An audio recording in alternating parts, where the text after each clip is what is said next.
Camille Durand, bonjour. Vous êtes maire de Saint-Jean-de-Boisseau et premier vice-président de Nantes Métropole. Et Tariq Kabaj, bonjour. Vous êtes maire d'Agadir et je crois que tous les deux, vous avez fait une première action assez importante dans le cadre de la coopération décentralisée. Est-ce que vous pouvez nous en dire quelques mots? Oui, bonjour, merci.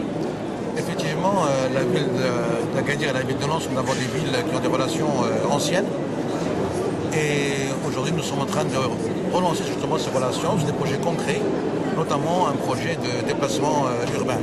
La ville de Nantes et Nantes Métropole ont une grande expérience dans le transport en commun.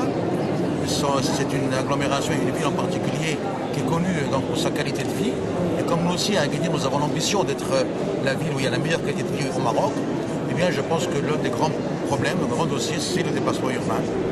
Donc le projet qui est en cours aujourd'hui, c'est donc profiter du soutien, du savoir-faire de l'agglomération nantaise pour lancer donc une étude de déplacement urbain. D'accord. Et ça se traduit dans les faits, comment cette aide ou cette action commune se traduit, monsieur Durand? Eh bien, pour réactiver, je dirais, la coopération entre Agadir et l'agglomération nantaise, en fait, on a répondu au projet PAD, lancé par le gouvernement marocain et le gouvernement français. Et donc, on va aider par le biais de ce projet nos amis d'Agadir à réaliser un plan de déplacement urbain, ce qui leur permettra de repenser complètement les déplacements dans la ville et d'envisager des sites propres qui sont indispensables pour améliorer la circulation. Comment est née cette relation entre les deux villes? D'abord, c'est une relation ancienne. Il y a eu un jumelage entre Agadir et Nantes, il y a cela maintenant une quinzaine d'années. Et donc, c'est dans ce cadre-là que se fait cette action. Alors, si vous voulez, comme l'a dit Camille, donc, Agadir est une ville de 350 000 habitants et l'agglomération fait près de 800 000 habitants. Et une ville qui est surtout en longueur, avec aujourd'hui de très gros problèmes de déplacement importants, mais qui vont s'accentuer avec le temps.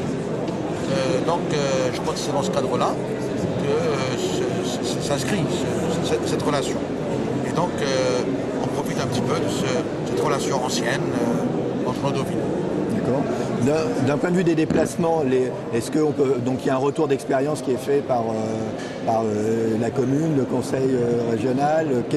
Quelles sont les premières préconisations, si on peut déjà en parler sur On ne peut pas dire de premières préconisations. Bon, effectivement, moi, sur ces relations entre Agadir et l'agglomération nantaise, ils ont commencé avec la ville-centre dans les années 1994.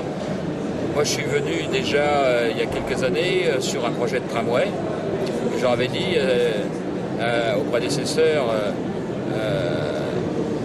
j'avais dit il faut d'abord envisager le plan de déplacement urbain avant de faire un tramway ou de faire un site propre quelconque, car il faut tout repenser.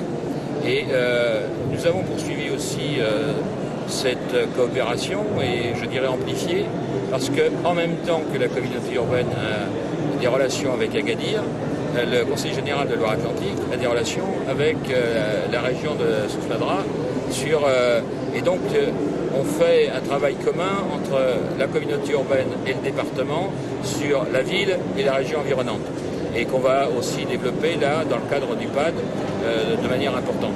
Et donc c'est des coopérations qui sont de collectivités différentes et on voit qu'on peut travailler ensemble et la main à main pour un même but.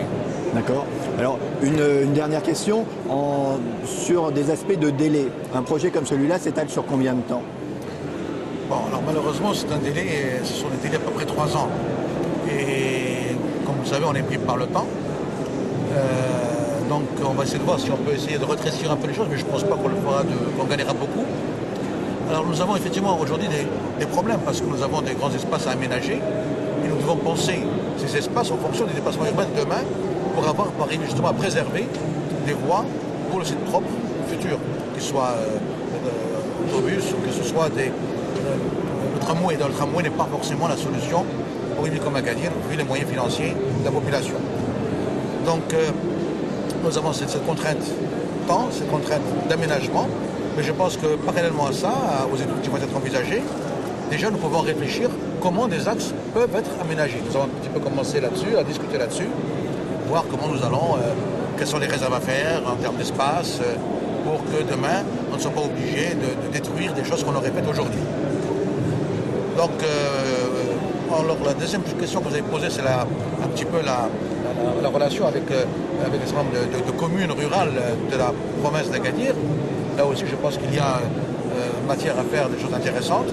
D'ailleurs, nous allons voir maintenant quelques maires qui sont du voisinage d'Agadir et essayer de voir comment un petit peu réfléchir, revoir comment ces maires peuvent s'inscrire. Et ils ont une demande très forte actuellement pour avoir un accompagnement pour le développement du tourisme rural. Donc en fait, vous êtes un peu le chef de file d'un nouveau développement autour de la ville d'Agadir? Non, je ne suis pas forcément chef de file, non, mais si je peux initier, si on peut servir à quelque chose, eh bien on le fait. Très bien. Écoutez messieurs, merci beaucoup et puis je vous souhaite un grand succès pour cette opération et les opérations à venir. Merci. À très bientôt.